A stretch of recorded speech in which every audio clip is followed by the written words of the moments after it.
আমরা কে হই না হই সেটা আপনার না জানলেও চলবে। খাবার খেয়ে আমার মাকে উদ্ধার করুন আর বাড়ি থেকে বেরিয়ে যান। আর একবার আসলে ঠ্যাং ভেঙে ফালায় রাখবো। জল্লাদ মেয়ে একটা, মা থাকতেও মিথ্যা বলে। আন্টি, এই মেয়েটাকে কোথায় কুড়িয়ে পেয়েছিলেন? আঙ্কেলকে বলবেন যেখান থেকে ওকে নিয়ে এসেছে সেখানে ফেলাই দিয়ে আসে যেন। ফেলে রেখে গেছি তো, আর কোথায় ফালাই দিব? আম্মু, তোমার আত্মীয়কে তাড়াতাড়ি যেতে বলো। চৌধুরী বাড়ির কাউকে সহ্য হয় না আমার। প্লিজ এবার থেকে যা দরকার আমাকে বলিও। নাদিয়া মেয়েকে ধমক দেয় একটা। রাহুল মুখ বাঁকিয়ে পায়েস খায়। হুমায়রা এতক্ষণে খেয়াল করলো বাড়িতে পায়েস রান্না হয়েছে। সে এবার চিল্লিয়ে বলে, আম্মু, তুমি জানো না বাড়িতে মিষ্টি খাবার তৈরি হলে আমি প্রথমে খাই? তাহলে এই ছেলেটাকে আজ কেন খাওয়ালে? এই ছেলেটার জন্য আমি পর হয়ে গেলাম নাকি? ওই বাল, তুই কেন পায়েস খাবি? রাহুলের হাত থেকে চামচ পড়ে মেঝেতে গড়াগড়ি খায়। ভয়ে এক পা পিছিয়ে গেছে সে। হুমায়রার চিৎকারে ভয় পেয়ে গিয়েছিল। বুকে থুথু দিয়ে নাদিয়ার দিকে তাকিয়ে ভয় ভয় কণ্ঠে বলে, আন্টি, নাকে মাটি, আর কখনো আপনার বাড়িতে আসবো না। সাথে কোনো খাবারও খাবো না। আমি আগে খেয়েছি। এটা নিয়েও আপনার মেয়ের এত সমস্যা, না জানি আর কি কি ভুল ধরবে ও। ওর কথায় তুমি কিছু মনে করো না বাবা। মন যদি আকাশে দিয়ে রাখে তাহলে এমন হবেই। তখন ওকে ভাত খাওয়ানোর পর অল্প করে পায়েস খাওয়াই দিয়েছি, হয়তো খেয়াল করেনি। রাহুল কথাটা শুনে কিছু একটা ভাবে। তারপর হুমায়রার দিকে তাকিয়ে মুখ বাঁকিয়ে বলে, ছি ছি, এই মেয়ে এত তাড়াতাড়ি তাহলে ভুলে গিয়েছে? অযথা আমাকে ভয় দেখালো। আচ্ছা আন্টি, আজ তাহলে আসি, নয়তো দেখা যাবে আপনার মেয়ে আমাকে ঝাঁটা পিটা করবে। রাহুল বিদায় নিয়ে যাওয়ার আগে হুমায়রার মা বড় বাটি করে এক বাটি পায়েস দেয়। রাহুল ফ্রুকুচকে তাকালে উনি বলেন, নিয়ে যাও, বাড়ির সবাই একটু একটু করে খেও। তুমি যখন পাশের ফ্ল্যাটে ছিলে তখন রান্না করেছি, তোমাকে দিব সেই কারণে বেশি রান্না করেছি। ফিহা নাকি আমার মেয়ের ভালো ফ্রেন্ড, ওকে দিও, ওর জন্য দেওয়া আর কি। রাহুলের আর কি, তার তো পায়েস ভালো লেগেছে, বাসায় গিয়ে সবাইকে দিবে। কেউ খাবে না হুমায়রার কথা শুনলে সেটা জানে, আর সেটা সে কাজে লাগাবে, নিজে নিজে সব খেয়ে নিবে। রাহুল যাওয়া মাত্র হুমায়রা চেঁচিয়ে বলে, আম্মু, এত দরদ কোথা থেকে আসে তোমার? তুমি পায়েস রান্না করে দিচ্ছ, আমি শিওর আমার জন্য তুমি পায়েস রান্না করো নাই, কারণ বাড়ি থেকে আসার সময় আমার জন্য পায়েস করেছিলে। তুমি কোন সাহসে ওই ছেলেটার জন্য পায়েস রান্না করেছো? চেঁচাবি না বলে দিচ্ছি। কথায় কথায় চিৎকার দাস কিসের জন্য? বাড়ি থেকে আসার সময় সব নিয়ে এসেছিলাম, নষ্ট হবে কেন, সেই কারণে রান্না করেছি। যা, এখন গিয়ে কাজ কর। বিজনেস করবি তো, বসে আছিস কেন? নাদিয়া মেয়েকে কিছুটা খোটা দিয়ে কথাটা বলে। হুমায়রা মন খারাপ করে কাপড় আর কাঁচি নিয়ে বসে। সামনে ড্রয়িং এর খাতা রাখে, বেশ কিছু ডিজাইন আঁকানো আছে। সেখান থেকে সবচেয়ে ভালো যে ডিজাইন সেটা চুজ করে কাপড় নিয়ে কাটাকাটি শুরু করে। টানা রাত 9টা পর্যন্ত কাজ করে। কাপড় কাটা শিখা ছিল, সে কারণে এর মাঝে ডিজাইন করে প্রায় 20টা কাপড় কেটেছে সে। একটানা বসে থাকার কারণে কোমর ব্যথা ধরেছে তার। সব শেষে সিনহাকে ডেকে বলে, দেখ কতগুলো জামা কেটেছি, এখানে 2টা ডিজাইন আছে, 10টা 10টা করে। কিভাবে সেলাই করতে হবে সব লিখে দিয়েছি খাতায়। তুই এখন তোর ফুপিকে বল সেলাই করে দিতে। তোমরা যে কাপড় নিয়ে এসছো তা দিয়ে 20টাই হয়েছে। এগুলো সেলাই করে বিক্রি করে দেখতে হবে কেমন লাভ হয়। Good night. হুমায়রা কথাটা বলে পাশের রুমে গিয়ে শুয়ে পড়ে। নাদিয়া বুঝলেন মেয়ে অভিমান করেছে, সে কারণে কথা বলছে না। সিনহাও তা বুঝতে পেরে বলে, ফুপিমণি, তুমি তো জানো তোমার মেয়ে কেমন, ওকে নিজ হাতে খাইয়ে দাও, যাও। মেয়েটা দিন দিন আমার অবাধ্য হচ্ছে মা, কি করব ওকে নিয়ে বুঝতে পারছি না। এইসব এখন বলে লাভ নেই। এই যে ও এভাবে কয়দিন থাকলো, তাতে কি কষ্ট হয়নি? কিন্তু ও তো নিজের কাজ শেষ না হওয়া পর্যন্ত কারো কথা শুনবে না। আমার ওকে সব জানানো ভুল হয়েছে। আমি মনে করি হুমায়রা ঠিক করেছে ফুপিমণি, তুমি সেসব ভেবো না, যাও ওকে খাইয়ে দাও। নাদিয়া মেয়ের জন্য প্লেটে করে পায়েস নিয়ে হুমায়রার ঘরে যায়। হুমায়রার মাথায় হাত বুলিয়ে দিতে দিতে বলেন, রাগ করে না মা, আর 2টা দিন থাকবো। অভিমান করে থাকবি নাকি তুই? উঠে খেয়ে নে, রাতে না খেয়ে থাকা হয় না। দেখি ওঠ, আমি খাইয়ে দিচ্ছি। আর এই 2 দিনে তোর 20টা জামা আমি আর সিনহা মিলে সেলাই করবো, চিন্তা করিস না। তুমি একটু ভালো না আম্মু। তুমি তো জানো চৌধুরী বাড়ির কাউকে আমি পছন্দ করি না, তবুও তুমি ওই বাড়ির জন্য পায়েস রান্না করেছো। যাও যাও, আর কি রান্না করে খাওয়াবে খাওয়াও।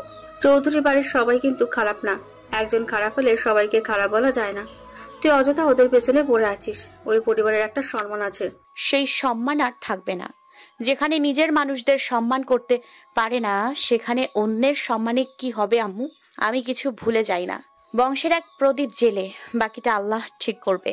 হুমায়রার কথার প্রেক্ষিতে উনি আর কথা বলেন না। হেসে হুমায়রাকে পায়েস খাওয়ায়, পড়তে বসতে বলেন। তারপর খাতাটা নিয়ে জামার সেলাই করায় মন দেয়। এই ছেলেটা এত ফোন দেয় কেন? অসহ্য। রাত 11টা বাজে আর ফোন করতেছে। রাহুলের বাচ্চা রাহুল পায়েস কেউ খায়নি সেটা জানাতে ফোন করছে নাকি? অসহ্য অসহ্য অসহ্য। হুমায়রা ফোনটা রিসিভ করে বিরক্ত মাখা কণ্ঠে বলে, জি, আমি জানি আপনি কি বলবেন। আপনার দাদি যখন শুনেছে হুমায়রা বদমাইয়ার মা পায়েস দিয়েছে, তখন উনি পায়েসের বাটি ছুঁড়ে মেরেছে। তার জন্য না ফিহার খাওয়া হয়েছে না আপনার, তাই তো? দুর্বল এমনটা হয়েছে আমি একবারও বলেছি নাকি? ওয়েট, ফ্ল্যাশব্যাক বলি। ফ্ল্যাশব্যাক। রাহুল বাড়িতে আসার পর পায়েস বের করে সবার সামনে রাখে। তখন বিকালে নাস্তা করছিল সবাই। রাহুলের হাতে পায়েসের বাটি দেখে তার মা বলে, পায়েস কই থেকে নিয়ে আসলি? হুমায়রার মা দিয়েছে। তুই ওই মাইয়ার বাসায় গিয়েছিস কা? পায়েস সরা এখান থেকে। আমি যেখানে মন চাই সেখানে যাব, তাতে তোমার কি? পায়েস তোমরা না খেলে খেও না, আমি একা খাবো। পায়েস খাওয়ার কথা শুনে রোজিনা চৌধুরী রেগে বাটি ছুঁড়ে মারবে, তার আগে রাহুল সেটা নিয়ে দৌড় লাগায় নিজের রুমে। তার পিছে পিছে ফিহা 2টা চামচ নিয়ে দৌড় দেয়। ফিহা চামচ দেখিয়ে বলে, ভাইয়া আমিও খাবো, আন্টি রান্না করা খাবার অনেক ভালো। তুই কখনো খেয়েছিস নাকি? হ্যাঁ আন্টি, প্রায় আসতো হুমায়ার কাছে, তখন রান্না করে আনতো। আচ্ছা নে খা। দুজনে যখন বসে বসে পায়েস খাচ্ছিল তখন রায়হান চৌধুরী সেখান দিয়ে নিজের রুমে যায়। পায়েসের গন্ধ পেয়ে রাহুলের রুমে ঢুকে। রাহুলের খাওয়া দেখে বলে, দেখি আমাকে একটু দেখাই। পায়েসের গন্ধটা খুব সুন্দর, মনে হচ্ছে কত পরিচিত। পায়েস আমার খুব প্রিয়, একসময় অনেক খেয়েছে, কিন্তু এখন আর চোখেও দেখি না। তুমি খাবে সেটা বললেই হয় চাচ্চু, অযথা মিথ্যা কথা বলছো কেন? আমাদের বাড়িতে বছরে 2-1 বার পায়েস রান্না করে, তুমি অনেক কখন খেলে? নাও খেয়ে দেখো, খুব সুন্দর হয়েছে, কি সুন্দর ঘ্রাণ। আহ, এই পায়েস আমি অনেক খেয়েছি। রাহুল হুমায়রার মা বাবা কি করে জানিস? আচ্ছা, ওর মায়ের নাম বা বাবার নাম কিছু জানিস? রায়হান চৌধুরী পায়েসের বাটি রাহুলের থেকে ছিনিয়ে নেয়। রাহুল থতমত খেয়ে যায়। ফিহা কাদো কাদো মুখ করে পায়েস চায়, কিন্তু উনি কাউকে না দিয়ে নিজে সবটা খেয়ে রাহুলের সামনে বসে। রাহুল মুখ বাঁকিয়ে বলে, রাক্ষস। আমি না হুমায়রার সামনে এভাবে খেলে তোমাকে রাক্ষস বলতো? আর ওর মায়ের নাম জানি না, বাবার কথা শুনি নাই। হুমায়রার মা একা এসেছে মেয়ের কাছে। আচ্ছা এটা বলো, তুমি এই পায়েস এর আগেও কোথায় খেলে? না তেমন কিছু না, অনেক আগে একজন বিক্রি করতো, প্রায় কিনে খেতাম। যদি সম্ভব হয় আর একদিন নিয়ে আসিস। রান্না ভালো হয়েছে, বাট আমিও কিন্তু হুমায়রা মেয়েটাকে পছন্দ করি না। বদলোক, ওদের বাড়ি জিনিস খাওয়ার পরেও দুর্নাম করছে। হুমায়রা জানলে তোমাকে খুন করবে। দজ্জাল মেয়ের নামে আজে বাজে কথা বলছো। বর্তমান। সব শুনে হুমায়রা হা হয়ে যায়। হঠাৎ তাকে নিয়ে বলা অদ্ভুত গালির কথা মনে হতেই রেগে বলে ওঠে, খারাপ লোক একটা। আপনার চাচ্চু আমাকে পছন্দ করে না কেন সেটা জানি, কিন্তু তাই বলে আপনি ওনার সামনে আমাকে নিয়ে পচা কথা বলবেন? আমি বজ্জাত মেয়ে সেটা আপনাকে কে বললো? আচ্ছা সরি। তুমি ডায়েরিতে একটা কথা লিখেছিলে, কেন একাকিত্ব অনুভব হয় মাঝে মাঝে, কেন নিজেকে অসহায় মনে হয় সেটা নিয়ে। আমি কিন্তু এটার কারণ ও সমাধান দুইটাই জানি, তুমি শুনলে আমি বলবো। আচ্ছা জ্ঞানী ব্যক্তি, বলুন শুনি আপনার কথা মনোযোগ দিয়ে। দেখি কি বলিতে পারেন আপনি। যদি ভুলভাল কিছু হয় তাহলে করিব আপনাকে খুন আমি। এই অসুখ শুধু তোমার না, তোমার মতো হাজার মেয়ের, এমনকি আমারও মাঝে মাঝে এমন মনে হয়। তারপর লক্ষ্য করে দেখলাম যখন বা যেদিন আমরা খুব হাসি খুশি থাকি সেদিন এমন হয়। এমনটা হওয়ার কারণ আমরা নিজেরা, কারণ সারাদিন খুশি থাকি সবার সাথে, কিন্তু একসময় আবারও একা হতে হয়, আর এটাতে আমরা কষ্ট পাই। তারপর হঠাৎ করে মনে হয় আমি মরি না কেন, আমি এত একা, নিজেকে একা মনে হচ্ছে। আত্মহত্যা করবো না কেউ, অসহ্য এত এত কিছু মনে হওয়ার এই একটাই কারণ, হঠাৎ করে একা হয়ে যাওয়া। সব শুনে হুমায়রা একটা হাই তোলে। বাপরে বাপ, কি কথা! হুমায়রা বেশ কিছুক্ষণ চুপচাপ থাকে। তারপর রাহুলের বলা কথাগুলো মনোযোগ সহকারে ভাবে। হ্যাঁ, ঠিকই বলেছে, এটা তো সত্যি কথা। যেদিন বেশি হাসি খুশি থাকে সেদিন নিজেকে একা মনে হয়। হুমায়রা ভ্রু নাচিয়ে বলে, আচ্ছা বুঝলাম সবকিছু, কিন্তু এটা থেকে বের হওয়ার উপায় কি? নাকি এমন ভাবে হতে থাকবে সবকিছু? মাঝে মাঝে মনে হয় পড়াশুনো বাদ দিয়ে মেডিসিন তৈরি করব, এমন মেডিসিন যা খেলে মন ভালো হবে, এতে অনেক লাভ হবে আমার। সিরিয়াস মুহূর্তে এমন বাজে কথা তুমি ছাড়া আর কেউ বলতে পারবে না। আসলে অসভ্য মেয়ে, চুপচাপ থেকে আমার কথা শোনো একটু। সবসময় কথার মধ্যে বা হাত না ঢোকালে হয় না নাকি? হ্যাঁ, ভালো কথা মনে করে দিলেন। বা হাত হোক আর ডান হাত, কথার মাঝে কিভাবে হাত ঢোকায় বহু ভেবেছি, কিন্তু এর সাথে কোনো মিল খুঁজে পাইনি। কারণ কথার মাঝে হাত কিভাবে ঢুকায় মানুষ? রাহুল চেঁচিয়ে ওঠে। হুমায়রা মুখটা সিরিয়াস ভঙ্গিমায় রেখে বলে, ওই গাধা, চিল্লাস কেন? এতক্ষণ ভালোভাবে কথা বলেছি দেখে আওয়াজ বেশি বের হচ্ছে গলা থেকে, তাই না? যাক, এমপির ভাতিজা, hate you, hate you, hate you. Wait, ও বকাবকি পরে করো, আগে এটা বলো। হেট ইউ একবার বললেই হয়, সেখানে 3 বার কেন বললে? এমনি গাধা বললাম নাকি? একটা কথা 3 বার বললে সেটা জোর দেয়া বলা হয়। এর মানে এই দাঁড়ালো যে আমি আপনাকে ঘৃণা করি, ঘৃণা করি, ঘৃণা করি। স্টপ প্লিজ, হয়েছে। ভেড়ার মতো চেঁচিও না। বেইমান, বেইমান, বেইমান। আমি তোমাকে ভালোবাসি, আমি তোমাকে ভালোবাসি, আমি তোমাকে ভালোবাসি। কেন বোঝো না? তোমাকে বোঝাতে বোঝাতে পাগল হয়ে গেলাম। আমি আপনার বংশের মানুষদের ঘৃণা করি রাহুল। আমি আপনার ভালোবাসা গ্রহণ করতে পারবো না, সরি। আমার চেয়ে ভালো মেয়ে আপনার জন্য অপেক্ষা করছে, দেখে নিয়েন। ভালো থাকবেন, বাই। হুমায়রা হুট করে ফোনটা কেটে দেয়। এতে রাহুল রেগে যায়। সে ভেবেছিল আজ একটু যেভাবেই হোক সময় নিয়ে কথা বলবে, কিন্তু না, মেয়েটা তাকে পাত্তাই দিল না। ফোনটা হাতে নিয়ে ভাবে কোন অজুহাতে ফোন দিবে। তখনই মনে হলো সে তো মন ভালো করার উপায় বলে নাই। রাহুল ঠোঁট কামড়ে হাসে, ফোন দেয় আবারও। হুমায়রা ফোন কেটে দিয়ে মেসেজ দেয়, কি সমস্যা? আমি ঘুমাবো, বিরক্ত করছেন কেন? আপনার দাদির কানে এই কথা ওঠাবো নাকি যে আপনি আমার পেছনে পড়ে আছেন পাগলা কুত্তার মতো? সমস্যা নেই, বলো। দাদি আর কি করবে? কি করবো জানেন না?